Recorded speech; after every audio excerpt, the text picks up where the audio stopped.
खबर शामिल करते हैं खेल के मैदान से। वर्ल्ड कप के वार्म अप मैच में जनूबी अफ्रीका ने पाकिस्तान को 6 विकेटों से शिकस्त दे दी।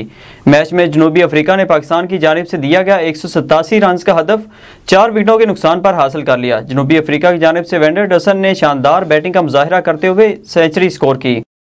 T20 वर्ल्ड कप की तारीख का सबसे कामयाब बॉलर कौन? क्रिक इन्फो के मुताबिक 2007 से 2016 तक वर्ल्ड T20 में शाहिद अफरीदी ने 23 रन की औसत से सबसे ज्यादा 39 विकेटें ले रखी हैं।